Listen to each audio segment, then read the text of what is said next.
Hi friends, இன்றைக்கி நான் உங்ககிட்ட ஹிந்தி டீச் பண்ணவோ இல்லை ஹிந்தியில் பேசவோ நான் வரல. இன்றைக்கி நான் தமிழில் தான் பேச வந்திருக்கேன்.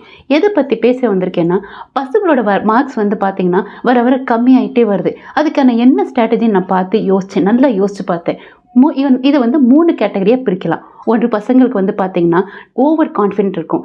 எனக்கு எல்லாம் தெரியும், நான் எழுதிடுவேன் வச்சிருவேன் அப்படின்றதுக்காகவே அவங்க புக்கை எடுக்க மாட்டாங்க. இன்னொரு கேட்டகரி இருக்காங்க, கான்ஃபிடென்ட்டே இல்லாதவங்க. எனக்கு என்ன தான் படித்தாலும் என்ன தான் பண்ணாலும் மார்க் இவ்வளோ தான் வருது, அதனால நான் பண்ண மாட்டேன். இன்னொருத்தவங்க லெஸ் மார்க்கு. ஏன் லெஸ் மார்க்குனா எக்ஸாம்னா பயம், இதெல்லாம் எழுதிடுவோமா, இதெல்லாம் கவர் பண்ணிடுவோமா, பிக் கொஷின்ஸ் ஸ்மால் கொஷின்ஸ்னால் பயம், அதனால அவங்க லெஸ் மார்க் எடுக்கிறாங்க. இவங்க 3 பேருக்கிட்ட நான் சொல்கிறது என்ன ஒன்று தான். நீங்கள் நல்லா யோசிச்சு பார்த்துருக்கீங்களா? ஒரு புது படத்தோட பாட்டு வந்துச்சுன்னா நீங்கள் கேட்டுக்கிட்டே இருப்பீங்க. என்ன பண்ணுவீங்க? அந்த பாட்டை கேட்டுகிட்டே இருப்பீங்க. ஒரு நாள் விட்டு ஒரு நாள் கேட்டுக்கிட்டே இருப்பீங்க. அப்போ அந்த பாட்டு கேட்கும் போது உங்களுக்கு என்ன ஆகுது? நீங்களே அந்த பாட்டு அது கூட பாட ஆரம்பிச்சிருவீங்க. அந்த மாதிரி நீங்கள் படிக்க உட்காரும் போது ஒரு டைம் செட் பண்ணுங்கள், ஒரு கோல் செட் பண்ணுங்கள். கோல் செட் பண்ணிவிட்டு எனக்கு இதை நான் சத்தமாக படிப்பேன் அப்படின்னு சொல்லுங்க. சத்தமாக படிக்கிறது என்ன ஆகுதுன்னா, உங்களோட மூளையும் உங்களோட மனசும் நல்லா ஓப்பன் ஆகிடுது. ஏன் எப்படி அப்படின்னு யோசிக்கிறீங்களா? இப்போ யோசிச்சு பாருங்க. ஒரு பாட்டு பாடுறீங்கன்னா சத்தமாக பாடுவீங்க. 1 நாள் பாடுவீங்க, 2 நாள் பாடுவீங்க. தனியாக ஒரு நாள் உங்களை அறியாமே அந்த பாட்டை நீங்களே பாட ஆரம்பிச்சிடுவீங்க. எதனால? அந்த பாட்டு கேட்கும் போது நீங்களா கேட்டு கேட்டு சத்தமாக பாடுறதுனால உங்கள் மனசும் மூளையும் உள் வாங்கிக்குது. அந்த மாதிரி நீங்கள் படிக்கும் போது நீங்கள் சத்தமாக சொல்லிக்கிட்டே ஒரு நோட்டு புக் எடுத்து எழுதுனதுனால உங்களுக்கு 3 விஷயம் இருக்குது. ஒன்று, உங்களுக்கு ஸ்பெல்லிங் நல்லா மைண்டு செட் ஆகிடும். இன்னொன்று, அந்த ஆன்சரும் உங்களுக்கு நல்லா உட்காந்துரும். எப்படின்னா, நீங்கள் ஒவ்வொரு டைமும் அந்த கொஷின் ஆன்சர்ஸ் ஒரு சப்ஜெக்ட் எடுக்கிறீங்கன்னா, ஒரு ஆன்சர் படிக்கிறீங்கன்னா, அதை இன்னொன்று ஆல்டர்னேட் டேஸாக எடுத்து படிங்க, ரீகால் பண்ணுங்கள். ரீகால் பண்ண உங்களுக்கு அது மனசில் போய் உட்காந்துரும். இன்னொன்று ஒரு முக்கியமான விஷயம், டைம் டேபிள் செட் பண்ணுங்கள்.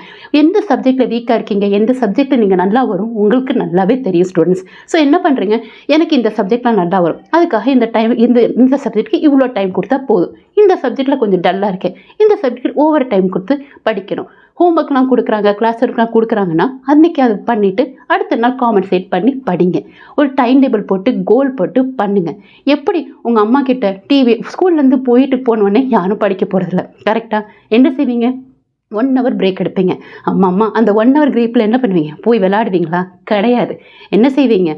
ஃபோன் பார்ப்பீங்க, இல்லையா டிவி பார்ப்பீங்க. என்ன பார்ப்பீங்க? ஷார்ட்ஸ் பார்ப்பீங்க. அந்த டைம் 1 hour டைம் கேப்பில் உங்கள் அம்மா கூப்பிட்டாலோ, ஃபோன் பெல் அடித்தாலோ, விசில் அடித்தாலோ, குக்கர் விசில் ஆஃப் பண்ணுன்னு சொன்னாலோ, என்ன தான் அந்த டைம் கேப்பில் வீட்டில் அம்மா வேலை அப்பா வேலை பார்த்துட்டு இருந்தாலோ உங்களுக்கு அதில் கான்சன்ட்ரேட் போகுமா? போகாது. இவ்வளோ ஏன்? தண்ணிக்கு அம்மா தண்ணி வேணும், அம்மா ரெஸ்ட் ரூம் போகணும், அம்மா பசிக்குது அப்படின்னு சொல்லுவீங்களா? மாட்டீங்க. ஏன்னா நீங்கள் அதை அவ்வளோ விரும்பி, அவ்வளோ இன்ட்ரெஸ்டாக, அவ்வளோ லவ்வோடு நீங்கள் அதை பண்ணுறீங்க. படிப்பையும் அந்த மாதிரி பண்ணுங்கள். ஒரு 6:30 to 7:30 ஹோம்ஒர்க் பண்ணுங்கள். 7:30 to 9 படிங்க. டெடிக்கேட்டடாக படிங்க. டைம் டேபிள் போடுங்க. எந்த சப்ஜெக்டில் நீங்கள் வீக்காக இருக்கீங்களோ அந்த சப்ஜெக்ட் டெய்லி படித்தே ஆகணும். எந்த சப்ஜெக்டில் வீக்காக இருக்கீங்களோ அந்த சப்ஜெக்ட்டுக்கு இம்பார்ட்டன்ஸ் கொடுங்க. டெய்லி படிங்க. இம்பார்ட்டன்ஸ் டெய்லி படிங்க. டெய்லி படித்து அதுக்கு டைம் ஒதுக்குங்க. மித்த சப்ஜெக்ட்டுக்கு கம்மியாக இம்பார்ட்டன்ஸ் கொடுங்க. இந்த மாதிரி நீங்கள் பண்ணிங்கன்னா நெக்ஸ்ட் டைம் நல்லா பண்ணுவீங்க. அந்த ஓவர் கான்ஃபிடன்ஸ் ஸ்டூடெண்ட்ஸ் இருக்காங்க இல்லையா, அவங்க சொல்லுங்க. அவங்க எந்த ஸ்டூடெண்ட்டாக இருந்தாலும் சரி, உங்களோட மூளையும் உங்கள் மனசும் உங்களோட பேச்சை கேட்கணும். உங்களோட கண்ட்ரோலில் தான் இருக்கணும். அதோட கண்ட்ரோலில் நம்ம இருக்கவே கூடாது. சம்டைம்ஸ் நம்ம அம்மா அப்பாலாம் நம்ம பேச்சு கேட்கலன்னா என்ன செய்வாங்க? திட்டுவாங்க. அது மாதிரி நீங்கள் உங்கள் மூளையும் உங்களோட மனசையும் திட்டுங்க. என்னால் முடியும், நான் பண்ணுவேன், என்ன நீ என்னை எதுக்கு டைவர்ட் பண்ணுற அப்படின்னு நீங்கள் உங்கள் மூளையும் மனசையும் திட்டி உங்களோட அதுலேருந்து ஓவர் கம் பண்ணி படிங்க. அப்படி பண்ணிங்கன்னா, இந்த மாதிரி ஒரு ஸ்ட்ராட்டஜி போட்டு நீங்கள் பண்ணிங்கன்னா, இந்த மாதிரி நீங்கள் டைம் டேபிள் போட்டு நீங்கள் பண்ணிங்கன்னா நல்ல மார்க் எடுக்கிறவங்க அதே மார்க்கில் ஸ்டாண்டர்டாக இருப்பாங்க. கான்ஃபிடென்ட் இல்லாத பிள்ளைங்களுக்கு கான்ஃபிடென்ட் வரும். லெஸ் மார்க் எடுக்கிற பிள்ளைங்க நல்ல மார்க் எடுப்பாங்க. இதனால என்னாகும்? உங்கள் ஸ்கூலில் இருக்கிற டீச்சர்ஸ், பிரின்சிபல், பேரண்ட்ஸு, உங்களோட ஃப்ரெண்ட்ஸு, நீங்கள் இவ்வளோ நீங்கள் உங்களுக்கு நீங்களும் ஹாப்பியாக இருப்பீங்க. ஸோ ஸ்டூடெண்ட்ஸ், எப்பயுமே ஒரு அச்சீவ் பண்ணணும்னா அதுக்குன்னு ஒரு கோல் இருக்கணும், அதுக்குன்னு ஒரு டைம் டேபிள் இருக்கணும். உங்களோட கான்ஃபிடென்ட் கண்டிப்பாக இருக்கணும். ஓவர் கான்ஃபிடென்ட் இருக்கவே கூடாது, கான்ஃபிடென்ட் இல்லாமல் இருக்கக்கூடாது. ஸோ நீங்கள் உங்களோட மூளையும் உங்கள் மனசையும் உங்களோட கண்ட்ரோலில் வச்சுக்கோங்க.